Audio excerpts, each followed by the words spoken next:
This is News 6 Tonight.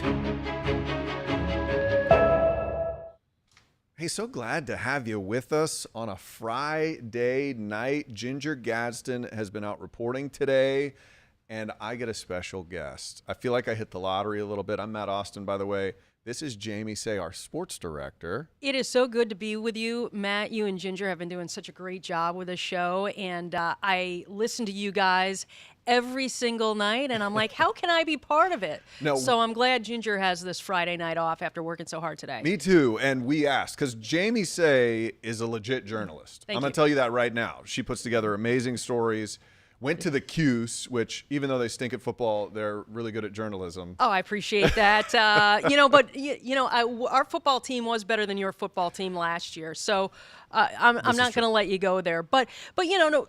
Central Florida is so important to me because I've been here for 15 years. Yeah. And even though I cover sports, I'm still so interested in all the stories that affect our community. Mm-hmm. And we have some interesting ones today. We do. You sat in the seat today for one of the craziest stories that I've witnessed this year. Okay, and we're not sure. We're still unpacking everything that is going on, but we got a call in.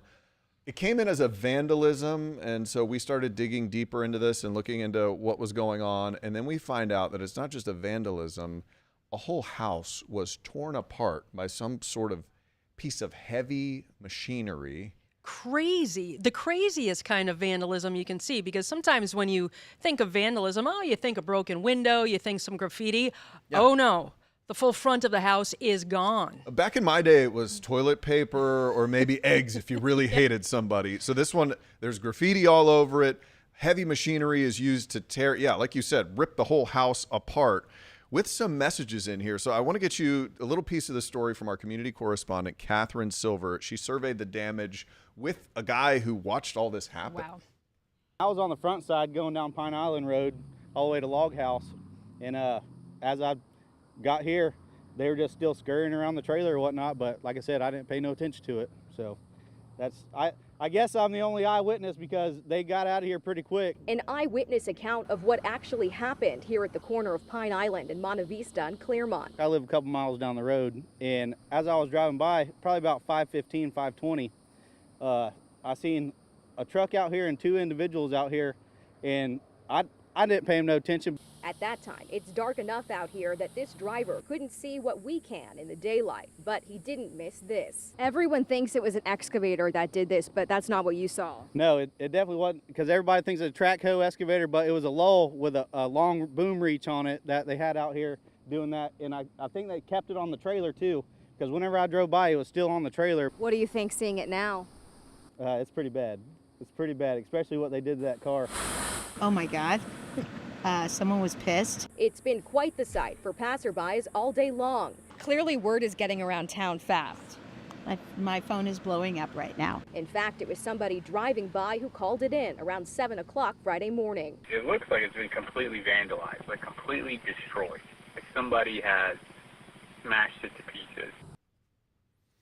Okay, so yeah, that lull forklift thing is like a forklift on steroids. And the interesting thing is there's a message written on the side in graffiti. We have blurred some of it out because we don't want to put anybody's name or an expletive, but it says "you expletive with the wrong girl" on there. So it seems like there's definitely some anger in this whole deal. It sounds like it was a very vindictive move. You know, someone's trying to get revenge on someone associated with that house. Who the perpetrators were, police haven't said. They might not know. They This might is be true. clued in. But they are searching for 2 people. Yes, because the story has taken a twist in the hours since. Just since that story was put together this evening, the sheriff's office is saying they're searching for 2 people, Nicole Griner and her boyfriend, Nicholas DeWitt. And from what we understand, Griner lived in that home, didn't necessarily own it, but she lived inside that place. The interesting thing is, according to the police report from Lake County Sheriff's, is that she's considered a missing person. They're on the lookout for her. They didn't list the boyfriend in the police report or in the email that we received, our communication to News 6, as the boyfriend was necessarily missing or being looked for. Nicole Griner, though, 45 years old, with her boyfriend, Nicholas DeWitt. So I did a little Google search on Nicholas DeWitt. His name is interesting. It's not a traditional name of traditional spelling of the name Nicholas. Easier to find. So right. I did find a similar name, well, the same name, but I can't say it's the same person, certainly. But who is the current registered agent of an excavating company located in Claremont? So, you know, someone might have access to heavy equipment. If you were wondering where the heavy machinery may have come from, he happens to own a company that would maybe specialize. Right, in that. yeah. So what I have off the State of Florida website is the annual company report here, because you have to register as a limited liability company, and that's what this excavating company is registered as an LLC, and the agent associated is Nicholas DeWitt. It's the same spelling as the boyfriend of Nicole Griner, who police are searching for. Yeah. So I feel like there's a lot of this story we're missing right now, and I am very interested to hear what the details behind all of this are. Absolutely. I mean, just a wild story to see those pictures of that house. Yes. I've never seen vandalism like that. I haven't either, where you actually get a piece of heavy equipment and destroy a place. That is. And can you imagine the reaction from passersby? You know, it seems like a quiet area, right? Yeah. And there might be Rural, commuters, you know, daily commuters. They see the house every day, and then, whoa, they pass it, and it looks like that. I would have just thought, oh, I guess they're tearing the house down. But at night, that is a strange twist. And how to the about story. Catherine Silver finding the eyewitness? She's good. She's good. She's a good reporter. She is deep in that community. She's a good digger. That she is. Okay, so the other, you came today and we got all this crazy stuff going on. So not just that video. The other crazy video of the day is out of Universal Orlando at the bus depot there. Turns out 2 buses catch fire. They started on fire, which is strange in itself. And then we realize it's this bus fleet that Universal uses to transport people from Universal to Epic and Epic to Universal. And they decided, we had done a story on this, to go with electric buses with lithium-ion batteries. Our community correspondent, Mike Valenti, explains what's going on with this. We're right outside Epic Universe, and we're told that the 2 buses involved here, way back there in the lot behind me, the ones that are now charred versions of themselves, we're told they're electric buses and run on lithium batteries. That's according to Orange County Fire Rescue. The spokesperson there tells us crews responded to reports of a fully involved bus fire. You can clearly see the flames here in this video shared with us from a viewer. Crews were able to put the fire out and no one was hurt. You may remember hearing about Universal introducing a fleet of electric buses as part of the many new elements associated with Epic Universe. It's not clear how this fire started or what caused it. And I'm trying to tell it looks like there could be chargers. That whenever we do lithium-ion stories, it seems like one of the dangers is while they're charging. Well, yeah, it's very interesting because we've done several stories on lithium-ion batteries and the fire hazard. You know, these are when lithium-ion batteries catch fire, they're hard to put out because they run so hot, they burn so hot, and they emit toxic emissions too. So firefighters really have to be careful. But I mean, we've had pictures of destruction today, first the house and now the buses, because if you look at the aftermath of those buses, they are completely charred. There are only 2 of them. Yeah. I did a little research, and the average cost of one of those electric buses, a transit bus, is $400,000. Oh my. It's a big loss I for did Epic. not see that. So Yeah. 800 grand It's- worth of losses I'm today. sure they're insured. I would imagine obviously, so, yeah.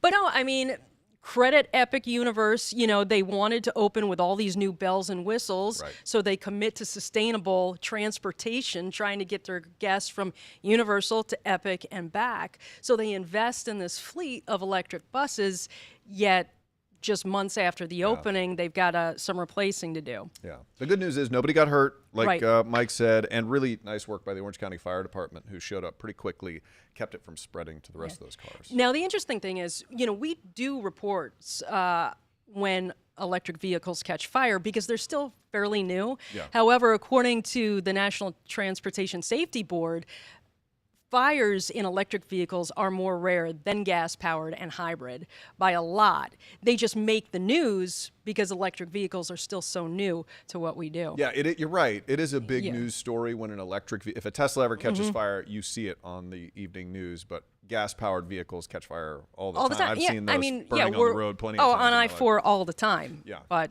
Very yeah, true. so Okay, so we got through some of our big stories of the day. I want to talk a little bit about what you do while we have you here, because I get to see you every night. You always put together an amazing sportscast, but you do so much more than just read highlights. You tell some of my favorite stories in the newscast. You guys put together in the sports department. You have a great team. We do. Ryan Welch, Nathaniel Rivas. You guys always do amazing stuff. So tell me, why do you feel like local sports is such an important part of what we do here? Well, first, Matt, thank you for all the nice things you just said. That was very nice. it's but, true. but you know, I mean, sports is something that weaves us all together, right? Central Florida is a big place, but we're bonded by a lot of commonalities. And some of those commonalities include the Orlando Magic and the UCF Knights, Florida Gators, Florida State, Orlando City Soccer, Orlando Pride. So those are the big things that happen in our community, in addition to the NASCAR races at Daytona and the Arnold Palmer Invitational. So, I mean, that's part of the culture of Central Florida. But then we really like to go in a little bit deeper and find stories about the individuals that are doing really special things, because for so long in my life, I've been a fan of the athlete because they have these abilities and traits that are foreign to me. It's like, sure, I can go work hard, but I don't put in the kind of work that these athletes do to get to where they are. Excuse me. And a good example is Amari Jones, this Orlando boxer, won in a bronze Olympic medal last year in Paris, and now he's a pro. But he has dedicated his life to boxing. You know, that's what he does, and he's remained such a humble person. And I just really respect it. And I just want to deliver those stories to the public. I think they need to know who their neighbors are and how special people can be. And my teammates Ryan and Nathaniel feel the same way. We're all on the same page, and that's what I think makes us a great team. And I really appreciate News 6 allowing us to do some of the stories that we do. You know, when we're allowed to go travel with the Magic during their biggest moments. When we get to go cover the races at Daytona. I've covered Super Bowls and everything like that. So Yeah. it's just been a blessing. You have covered the gamut. I have seen that over the last. How long have you been here? I know it's more than 10. So I'm in my 15th year 15 covering. years. Good 15th gracious. year, yeah. So it'll be 15 on the dot, December 28th of this year. What do you think with sports? I just want to ask you one more question, because like when I was a kid and you were a kid, ESPN was coming up, and we watched highlights all day, and ESPN has changed a lot. Now it's just kind of like people arguing about stuff, and I don't turn it on anymore. But I do enjoy your sportscast because I'm actually getting information about teams that are close to me, and I think that's a big difference. I think it's huge. Yeah, we've seen ESPN evolve, you know, when it was really just highlight driven and now it's opinion driven. But also, I mean, ESPN is such a tremendous platform for live sports, right? I mean, we always tune into ESPN for the live events. You can watch your Florida State Seminoles on ESPN all the time. But yeah, I mean, just being embedded in a community gives us the opportunity to find the unique stories and go deeper than X's and O's. And that's what we really try and do. And I think people are really interested. You know, my thing is, what would Sally in Sanford enjoy watching? You know, I make up this person, Sally in Sanford. You know, she's just an average viewer. What do I think she would like to see? And I think she'd like to see, you know, a story on the Lake Mary Little Leaguers, baseball and softball, or, you know, that female wrestler in high school who just won a state championship, or, you know, the teams that are doing good, or the teams that just do something unique or give back to their community. And it can slide past us pretty easily. A state championship soccer team or something like that is easy for us to not even realize it when it's just like a county over. We've got so many tremendous teams and athletes in Central Florida. I'm spoiled. Yes. I mean, I really feel I'm spoiled. That's so true. It's awesome. And we're going to talk about a few of those teams, which are Yes. ridiculous. The Lake Mary All-Stars, softball and baseball could make it into the World Series this year. We're going to talk about that when we come back from the break.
Welcome back to News 6 tonight. We have Jamie Say, our sports director, on probably the perfect evening because we have this huge sports story brewing.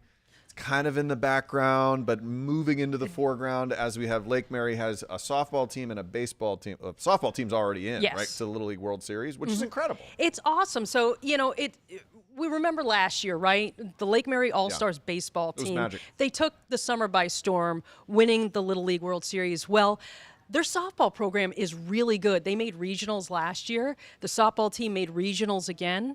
And today they won it. And for the first time ever, they're going to the Little League Softball World Series. So these are kids that live in Seminole County, and they come together, and they play such good softball. I mean, they dominated in Georgia. Okay, you told us during your sportscast, they lost in their first game in this most recent tournament. And this was the regionals, right? Yes. And then they had to win every other game after that and just absolutely obliterated the other team. Crushed them. So they lost their first game 1-0. They went on to win their next games and outscore their opponents 26-2. That's how good and powerful this team is. So I think they go to the World Series, which is in Greenville, North Carolina. It's August 3rd through the 10th. I think they go there as one of the favorites to win it. Yeah. I mean, when you put up those kind of numbers against a region that is known for softball, it's pretty good. The momentum is in the ladies' favor, Absolutely. and we will be rooting for them. That is for sure. Yeah. So we have them, and everybody thinks about the Lake Mary Little League All-Stars who won the World Series last year. First time that's ever happened. It Yeah. was incredible to watch. They had this team of characters that we were all drawn into. And now they're making a run again, possibly. Oh, absolutely. They've been playing really good baseball. So they've just won their third consecutive Florida State Championship. So now they're going back to regionals, which of course they won last year. And they're going and they'll compete July 31st through August 5th, the Southeast region. They're going to play in Georgia. And if they win that, they go back to Williamsport. But this Lake Mary team hasn't lost a game. And it's a new roster. There's 10 new players, 2 holdovers from last year's team. Only 2 from Only last 2. year. Really good players. The guy they call Chico and then DJ. Chico and DJ DJ. Mieses was my favorite player last Yeah. year. He'd be dancing. He was like the soul of the team. But there's something really special about this Lake Mary program in baseball. What is and it? What do softball. you think it is? There's Like, a secret sauce out there. We did hear from the Lake Mary baseball coach earlier today. If we can listen to him right now. Right, to have 2 teams go to Warner Robins last year, and then to have the boys team actually win the Little League World Series, and then to have the girls come back this year to Warner Robins again, and then to win it, and to be able to keep fighting for a Little League World Series championship on the softball side. I mean, this organization, like I've been telling a lot of people, we're in a very, very good pocket right now, and it's not just on the baseball side, it's on the softball side as well, and they're just showing everybody what I've been saying. Showing everybody what he's been saying. So there's a secret sauce there, but I think what it is, it's togetherness and dedication. Yeah, and you can see the way they work just in the video and the batting practice. These families have dedicated a lot of time and a lot of energy to this process. So it's going to be fun to watch. I hope they can do it again. Absolutely. Man, it's tough. It's tough sledding, though. There's a lot of talent out there that they're going to have to face. If the kids are playing baseball or any sport this weekend, shower them with water. I've been playing tennis with my little one outside. It's brutal. My tan lines are insane. We have meteorologist Jonathan Kegas joining us now to talk about what the conditions are going to be like, because we're talking serious, dangerous heat, right? Yeah. So remember last weekend, it was nice and toasty. I remember. Yeah. Oh, yeah. It's hard to forget. It'll be about a degree or 2 higher. That's all than last weekend. That's all we're talking about. No big deal. That's it? Yeah. Yeah. All No right. big Whatever. deal. How did Ginger put it earlier tonight? She said a sauna with a heat lamp. Yeah. I mean, that's what she described it. She really So paints a picture of that one. Yeah, she really does. She really does. It's going to be really, really nuts this weekend. I have a graphic to show you guys. This is the heat risk graphic to put out by the National Weather Service. So this is for Sunday. Anytime you see the red on the map, it's, you got to take care of yourself. That's the major heat risk. And it's hard to get red in Florida because we're used to the heat, right? Anytime you see purple on the map, it's crazy. I'll tell you the map from last week that I showed you did not have this much purple on it. This is for Sunday. It's going to be hot tomorrow too, but it expands on Sunday and then expands even further as we go through the day on Monday. So super blazing hot tomorrow. That's real scientific. And then it just gets really, really blazing hot on Sunday and Monday. There is the risk for tomorrow. So a little bit of purple, but you saw the expansion of that for Sunday and Monday. Take care of yourself. That's the thing I always preach. We know it's hot in Florida, right, guys? Like, that's the one thing people are like, it's summer in Florida. I get it, but this is some crazy stuff. This is worse than normal, and it'll still be humid as well. It will. So right, and that's the thing. Today was a normal Florida day. Okay, it was brutal out there. Tomorrow's that level up. Sunday's the level up from that, and then same deal with Monday. It's the humidity that gets you. You always hear that. It's because your body sweats. And when there's more moisture in the atmosphere, you can't evaporatively cool your body. That's how your body cools yourself, by sweating and then having the surrounding air kind of evaporate your sweat. And then it has that cooling principle. You don't get that in Florida when it's this humid. Yeah, my It's body sweats. Perfect, All right. perfect reason to blow off yard work this There you weekend. absolutely Do not Yes. do it. Yes. Do not do I it. totally That's a agree great with you. idea. I can write anybody that needs to do yard work a get out of work Little prescription. pass. Yes. All Hit right. me up with an email. I got you. I love it. I love it. Jonathan Kegas, check him out at 9:30. We appreciate Good to see you, Jamie. and that update. And we have another great story coming up after the break. Certain invasive species that's really hard to find in a neighborhood in Orange County. We'll talk about that coming up after the break.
Normally, I have a real problem with invasive species. It's an issue in our state. Yes, it is. And this invasive species we're about to talk about would have to be the hardest one to hunt down, right? A chameleon. Right, because they hide. They just blend into anything, right? Yeah, how do you see them? Well, a Central Florida neighborhood has a rare collection of exotic panther chameleons. How cool is that? It's a story you can find on clickorlando.com, and it kind of blew my mind today. I guess they're doing a study to examine these chameleons in this neighborhood. Well, the cool thing about chameleons, even though they are an invasive species, they don't really damage things, right? They eat flies. They're non-toxic. They don't bite you. So that's good. But these are specific panther chameleons that are in this community. And they say that, so a scientist says they got there because it's part of ranching. You know, they're in demand, these chameleons. They're in demand for collectors. Their value is up to $2,000 because they're such beautiful exotic species, creatures. So what they think is somebody ranched them maybe 10 years ago and then grew into this family. Right. They're not revealing what neighborhood it is in order to protect these chameleons. They want to protect the chameleons in the neighborhood because how do you find a chameleon? You have to go at night and you shine a flashlight in the trees to see their little eyes sparkle. I saw a guy doing this on YouTube. Okay. And he found this adorable little panther chameleon, and they all keep the secret as to where this neighborhood is. We know it's in Orange County.